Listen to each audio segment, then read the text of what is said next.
I am starting it's afternoon my dear students. बेटा ऐसी कोई भी चीज जिसकी मार्केट वैल्यू हो, यानी जिस चीज को आप सेल करने के टाइम पे रिटर्न्स में पैसे ले सको, उसे कहा जाता है वेल्थ। पुराना कंप्यूटर आप बेच रहे हो, पैसे मिलेंगे आपको। पुरानी कार बेच रहे हो, पैसे मिलेंगे। घर बेच रहे हो, पैसे मिलेंगे। वॉच बेच रहे हो, पैसे मिलेंगे। लैपटॉप बेच रहे हो, पैसे मिलेंगे। ये सारी चीजें आपकी वेल्थ कहने में आएगी।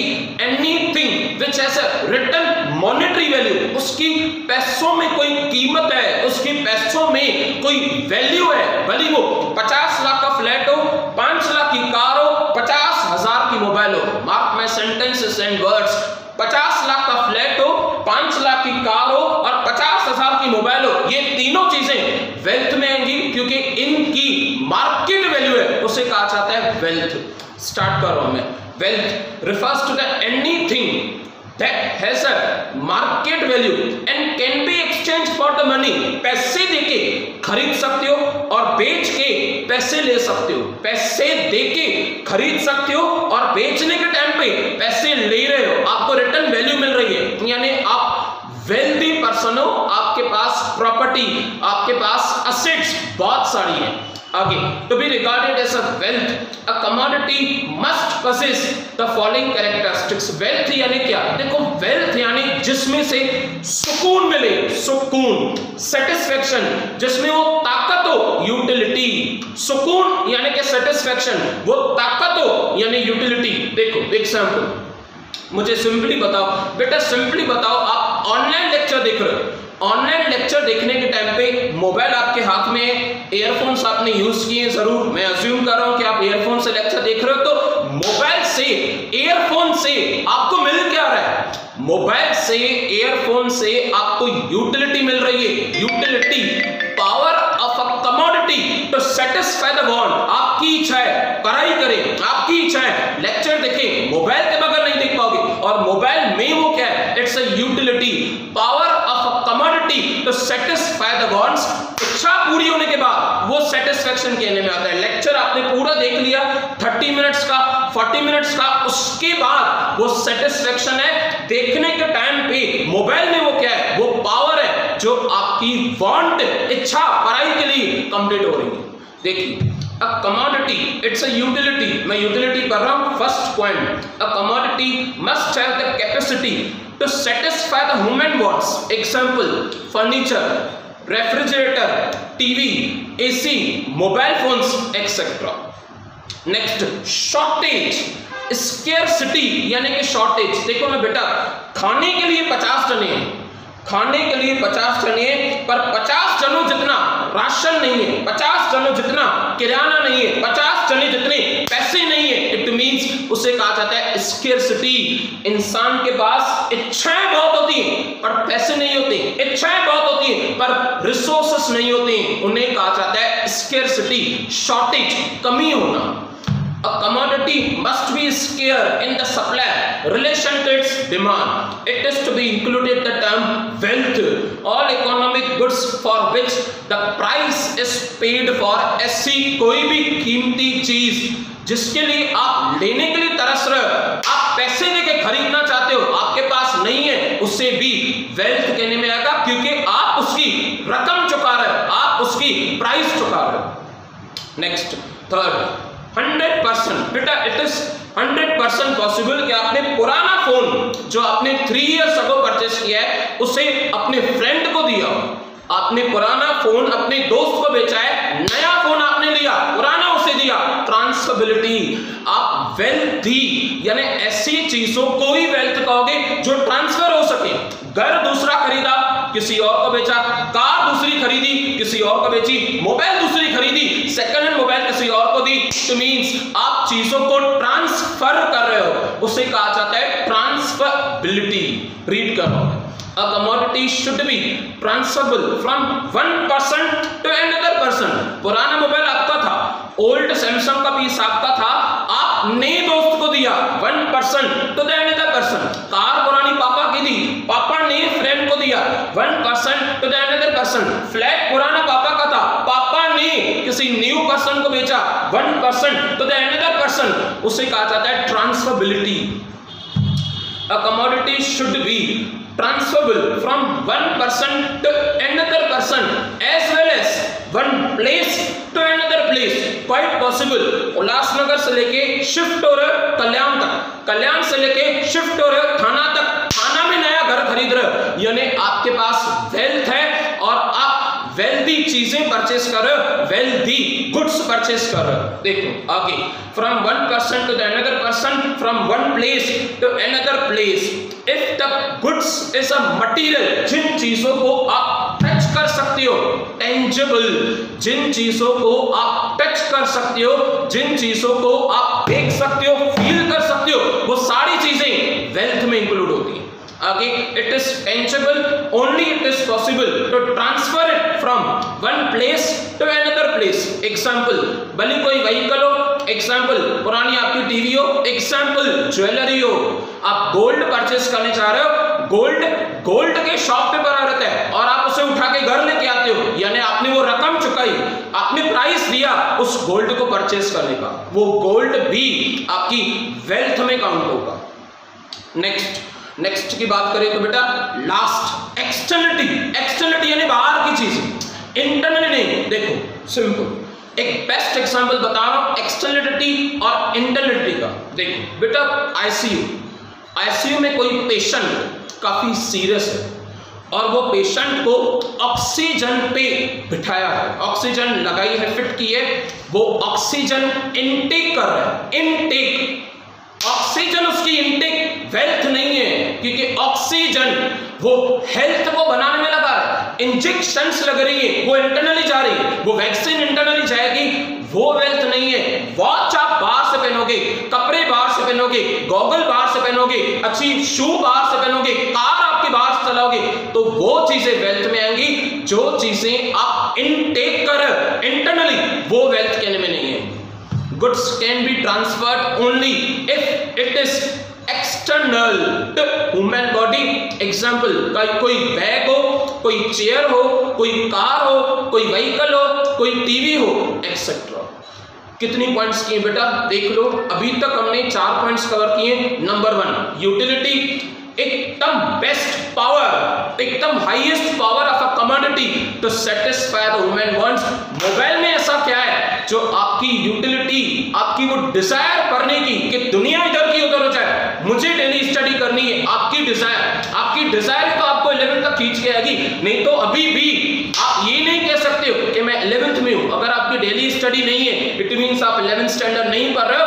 आपकी इच्छा वो पढ़ने की आपको खींच के आएगी कि मैं 11th स्टैंडर्ड में हूं, मैं FY BCom में हूं, मैं 12th स्टैंडर्ड में हूं। दुनिया को आप बताओगे क्योंकि आपका मन कह रहा है मैं पढ़ाई करूं। यूटिलिटी। सेकंड स्केर्सिटी, वो चीजें ना होना, जो चीजें नहीं है उसे आप खरीद रहे हो, वो भी आपकी वेल्थ बन जाएगी। थर्ड ट्रांसफरेबिलिटी, दोस्त टू दोस्त, relative to relative, friend to friend, transferability. Fourth externality, वो आईसीयू में ऑक्सीजन इनटेक करना, वो कोई वेल्थ नहीं है ना, वो हेल्थ से रिलेटेड है, वो वैक्सीन लगाना, इंजेक्शन लगाना, वो कोई वेल्थ नहीं है, वो हेल्थ है। नेक्स्ट की बात करें बेटा, आपका 5th क्वेश्चन भी मैं कवर कर रहा हूं, काफी एकदम स्मॉल है, जस्ट 4 पॉइंट्स। 4 पॉइंट्स आपकी 4th क्वेश्चन में, 4 पॉइंट्स आपकी 5th क्वेश्चन में। देखो एक शाहपुर में, जगह का नाम सुना होगा आपने शायद, शाहपुर। 5th क्वेश्चन स्टार्ट कर रहा हूं बेटा मैं आपका, फैक्टर्स ऑफ प्रोडक्शन। देखिए फैक्टर्स ऑफ प्रोडक्शन मतलब क्या, आपने ये सुना होगा, फैक्टर्स ऑफ प्रोडक्शन आपने 10th स्टैंडर्ड में भी सुना होगा, 9th में भी सुना होगा, बट फैक्टर्स ऑफ प्रोडक्शन यानी होता क्या है। देखिए बेटा, दो दोस्त जिनकी दोस्ती बहुत स्ट्रांग थी, बॉन्डिंग बहुत स्ट्रांग थी, स्कूल टाइम से लेके अनिल और सुनील जिनकी दोस्ती बहुत स्ट्रांग है, स्कूल टाइम से लेके कॉलेज तक, कॉलेज टाइम से लेके अपने बिजनेस तक, वो बिजनेस जो उन्होंने तलोजा इंडस्ट्रियल एरिया में स्टार्ट किया हो। तलोजा, अगर आप लोनावाला जा रहे हो ना बेटा, तो लोनावाला से पहले तलोजा की एरिया थी, और तलोजा एक पूरी इंडस्ट्रियल एरिया है। अब इंडस्ट्रियल एरिया में उन्होंने स्टील प्रोडक्शन की इंडस्ट्री स्टार्ट की। बेटा स्टील की इंडस्ट्री स्टार्ट करना, उसके लिए जमीन, लैंड तो परचेस करनी होगी, विदाउट, अगर आपके पास प्रीमाइसेस नहीं होगी, अगर आपके पास एरिया नहीं होगी, वो जमीन का टुकड़ा नहीं होगा, तो आप फैक्ट्री तो बना ही नहीं पाओगे। प्लस लैंड के साथ अगर वो फैक्ट्री हुई पर लेबर नहीं हुई, वर्कर नहीं हुए, मजदूर नहीं हुआ, तो आपकी फैक्ट्री चली नहीं पाएगी। प्लस अगर मजदूरों को अपने रॉ मटेरियल्स, मशीनें, पैसे नहीं लगा के दिए, तो भी आपकी फैक्ट्री नहीं चलेगी। प्लस लास्ट में अगर इन तीनों चीजों के ऊपर लैंड, लेबर, कैपिटल यानी कि वो रॉ मटेरियल्स, कैपिटल वो मशीनें, कैपिटल यानी कि वो पैसा, अगर इन तीनों चीजों के ऊपर ओनर का कंट्रोल नहीं हुआ, ओनर खुद चेयर पे बॉस बन के नहीं बैठा, यानी आपका बिजनेस चल ही नहीं पाएगा। उसे कहते हैं फैक्टर्स ऑफ प्रोडक्शन, लिखा हुआ है। स्टार्ट कर रहा हूं मैं number 1, 4 factors of production. Land यानी जमीन तो चाहिए ही चाहिए, बगैर जमीन तो फैक्ट्री बनेगी नहीं। प्लस लेबर, वर्कर्स नहीं होंगे तो मशीनें कौन चलाएगा, प्लस मशीनें नहीं होंगी तो वर्कर क्या चलाएंगे, कैपिटल। प्लस एंटरप्रेन्योर, जो लैंड, लेबर और कैपिटल को प्रॉपरली यूज करे, उसमें से प्रॉफिट कमाए, उसे कहते हैं एंटरप्रेन्योर। देखो स्टार्ट करो मैं बेटा। फैक्टर्स ऑफ प्रोडक्शन में first land. Land in economic is a wide term. Economics के हिसाब से लैंड यानी वो नहीं जो सिर्फ और सिर्फ जमीन का टुकड़ा। इकोनॉमिक्स के हिसाब से लैंड यानी सारे रिसोर्सेस, ऑल दोस रिसोर्सेस, वो सारे जरिया, रिसोर्सेस यानी क्या बेटा, जरिया, वो सारे रिसोर्सेस जो धरती पे ऑन द सरफेस, धरती के अबव है, अबव द सरफेस, धरती के बिलो है, बिलो द सरफेस। फिर से इकोनॉमिक्स में लैंड यानी क्या बेटा, इकोनॉमिक्स में लैंड यानी ऑल द रिसोर्सेस, वो सारे जरिए जो धरती पे हैं, जैसे तो पानी, जो धरती के अबव है जैसे तो एयर, सनशाइन, जो बिलो द सरफेस धरती के अंदर में coal, iron ore, coal, petrol, crude oil, gold, silver, diamonds जो भी है, उससे भी लैंड कहा जाएगा। लिखा हुआ है clearly. It is a natural factor of production. Any natural resources that is available on the surface, above the surface, below the surface, sunshine above the surface है, कुदरत का एक करिश्मा है, वो कुदरत की हमारे तरफ से गिफ्ट है, उससे भी लैंड कहा जाएगा। पानी, उससे भी लैंड कहा जाएगा। अच्छा, उसके अंदर में फ्लूइड ऑयल, कच्चा तेल जिससे पेट्रोल बनता है, उससे भी इकोनॉमिक्स में लैंड कहा जाएगा। आगे, on the surface, above the surface, below the surface, it is called as a land. In economics, minerals are below the surface, earth on the surface, soil below the surface, sunshine, air above the surface. ये सारी चीजें natural resources हैं और ये सारी चीजें production में काम आती है। बिकॉज विदाउट दिस, इसके बगैर आप प्रोडक्शन नहीं कर पाओगे। लिखा हुआ है earth, air, sunshine, wind are above the surface. Land earns the rent and the productivity. बेटा, आपकी प्रॉपर्टी, आपकी जमीन का टुकड़ा आपको कमा के क्या देगा, आपकी जमीन का टुकड़ा आपको रेंट कमा के देगा। रेंट यानी आपके पास खुद की प्रॉपर्टी नहीं है, आपके पास खुद की लैंड नहीं है, तो आप रेंटल बेसिस पे रेंट पे करके वो एरिया, वो प्रीमाइसेस खरीद सकते हो, हायर कर सकते हो। लैंड यानी क्या, आपको रेंट कमा के देगी। आपके पास खुद की वो फैक्ट्री नहीं है, तो बेटा फैक्ट्री की वो एरिया आप रेंटल बेसिस पे लो और हर मंथ रेंट प्रोवाइड करो। तो मींस आपको लैंड कमा के क्या देगी, रेंट। और रेंट जो आएगी ना, उससे भी प्रोडक्टिविटी कहा जाता है, प्रोडक्शन, पैसों की प्रोडक्शन हो रही है ना, आपकी कमाई चालू हो रही है लैंड से।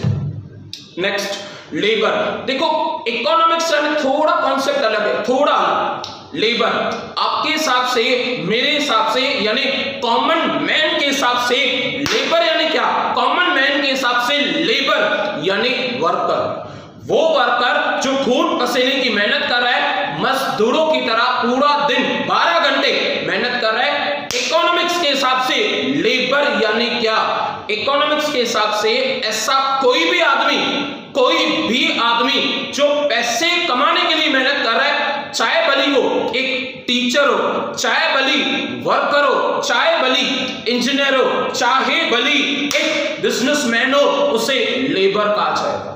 इकोनॉमिक्स के हिसाब से जो पैसे कमाने के लिए मेहनत कर रहा है, भली वो स्किल्ड लेबर है, कोई सॉफ्टवेयर इंजीनियर है, कोई बड़ा प्रोफेसर है, या अनस्किल्ड लेबर है, या सिंपल वर्कर है, इकोनॉमिक्स में पैसे कमाने वाले को लेबर कहा जाता है। रीड कर रहा हूं मैं। Labour is a human factor of production, any physical और मेंटल एफर्ट्स अंडरगोन, कोई भी फिजिकल बॉडी की मेहनत या दिमाग की मेहनत, इंजीनियर दिमाग से मेहनत करेगा, वर्कर बॉडी से मेहनत करेगा। आगे, during the process of the production, कोई काम करने के टाइम पे प्रोडक्शन, तो the earn reward of wages is called as a labour. Carpenter, accountant, engineer, तीनों के तीनों लेबर ही काउंट होंगे, एक्सेट्रा। नेक्स्ट, थर्ड के बाद बेटा, सेकंड के बाद अगर थर्ड की बात करूं तो कैपिटल, सी फॉर कैपिटल। देखो वो पैसे जो बिजनेस में इन्वेस्ट किए जाते हैं, कैपिटल यानी सिर्फ पैसे नहीं, वो पैसे, वो मशीनरी, वो रॉ मटेरियल, वो इक्विपमेंट्स, वो इंस्ट्रूमेंट्स, सारी चीजें जिनसे प्रोडक्शन हो रही है, उसे कहा जाएगा कैपिटल। सिर्फ पैसे कैपिटल नहीं है, सिर्फ मशीनें कैपिटल नहीं है, सिर्फ रॉ मटेरियल कैपिटल नहीं है, तीनों को मिलाओगे तो जाके आपके बिस्कुट्स की फैक्ट्री स्टार्ट होगी, तीनों को मिलाओगे तो जाके आपकी स्टील की फैक्ट्री स्टार्ट होगी। यानी आपके नजरिए से पैसे भी, आपके नजरिए से मशीनरी भी, आपके नजरिए से रॉ मटेरियल भी, आपके नजरिए से कंप्यूटर भी, आपके नजरिए से और चीजें भी कैपिटल हुई। बट आपका नजरिया यानी इकोनॉमिक्स के पॉइंट ऑफ व्यू से, एसपी के पॉइंट ऑफ व्यू से नहीं, अकाउंट्स के पॉइंट ऑफ व्यू से नहीं, सिर्फ और सिर्फ इकोनॉमिक्स के पॉइंट ऑफ व्यू से लेबर यानी वो पैसे कमाने वाला कोई भी आदमी हो।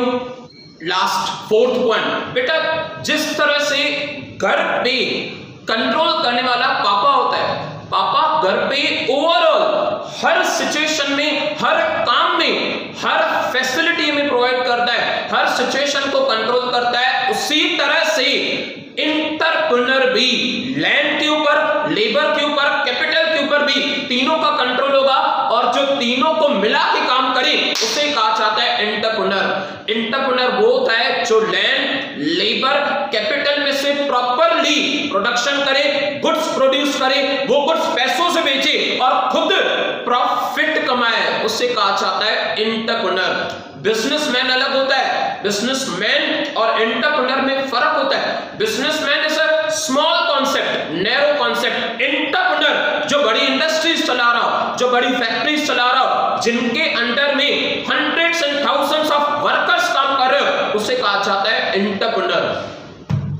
Entrepreneur is the organiser who is the real captain of the industry. जिस तरह से टाइटैनिक चलाने वाले को, शिप चलाने वाले को कैप्टन कहा जाता है, उसी तरह से इंडस्ट्री चलाने वाले को एंटरप्रेन्योर कहा जाता है। और इंडस्ट्रीज में लैंड, लेबर, कैपिटल, सारी चीजें आ गई। आगे, he is a special kind of the labor, ये भी लेबर है क्योंकि ये भी पैसे कमा रहा है। इकोनॉमिक्स में जो आदमी पैसे कमा रहा है यानी वो लेबर हुआ। आगे, who gets the work done to earn the some reward, उससे भी तो खून पसीने की मेहनत के पीछे कुछ रिटर्न्स चाहिए, और एंटरप्रेन्योर के रिटर्न्स को कहा जाता है प्रॉफिट। आगे, in the process of the production, जो कंटिन्यू प्रोडक्शन के बाद उसके हाथ में बच रहा है, अल्टीमेटली पूरे साल के बाद, पूरे महीने के बाद, पूरे दिन के बाद एंटरप्रेन्योर क्या कमाएगा, अपने घर वालों को कैसे, उनकी बेसिक नेसेसिटी कैसे सेटिस्फाई करेगा, प्रॉफिट से। With the help of the profit वो बिजनेस में से प्रॉफिट कमाएगा। Last quote of the day बेटा, कोट ऑफ द डे के बाद आपका लेक्चर सक्सेसफुली कंप्लीट हो जाएगा। देखिए, इफ यू डू इट, अगर कोई भी काम आप कर रहे हो, आपने किसी काम को करने का निश्चय लिया है, इफ यू डू इट 100%, उसे पूरी एंथुसियाज्म के साथ करो, पूरी कंसंट्रेशन के साथ करो। उसके अलावा और कोई भी काम आपको नहीं दिखना चाहिए। पूरे दिन की रिजल्ट, द अल्टीमेट सेटिस्फैक्शन आपको उस काम से मिलेगा, चाहे भली वो आपकी स्पोर्ट्स एक्टिविटीज हो, चाहे भली वो आपकी एजुकेशन हो, चाहे भली वो आपका डेली घर का काम हो। Do it well, do it with 100%। That's sufficient for today. We'll again meet tomorrow. Bye. Take care. Have a nice day.